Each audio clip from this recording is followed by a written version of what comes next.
President Putin's visit to Minsk comes amidst growing concerns that Russia is planning another invasion into Ukraine, together with support from Belarus, about the only ally that Russia has now left, together with Iran, that is supplying it with drones of varying kinds.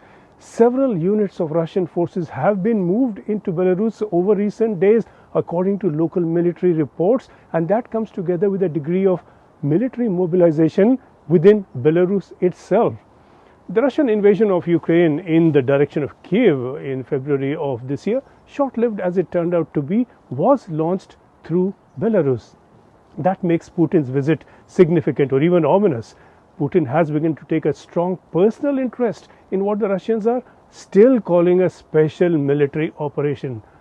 On Friday, he personally attended a meeting of senior military commanders, and that meeting was called, we are told, to discuss the immediate and medium-term aims of the Russian military.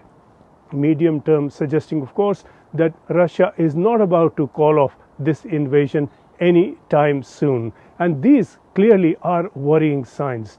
The Russian Defense Ministry also claimed a visit by Defense Minister Sergei Shoigu to what was called an area of Ukraine under Russian occupation, to drive home that point.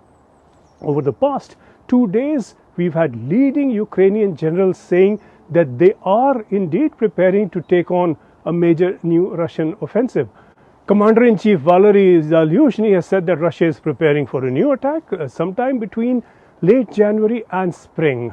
He said the Russians could make another attempt to take Ukrainian capital Kyiv. And then, following on from his warning, Major General Andrei Kovalchuk, who heads the Southern Military Command of Ukraine, also said that the Russian forces are preparing another attack from the north.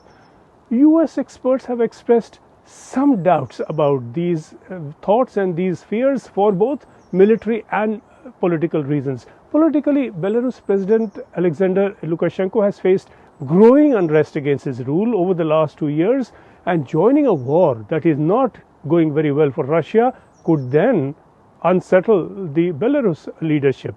And then again, for military reasons, several experts believe that the heavy losses that Russian forces have suffered would have convinced Russian commanders that they really cannot realistically take on another attack into Ukraine.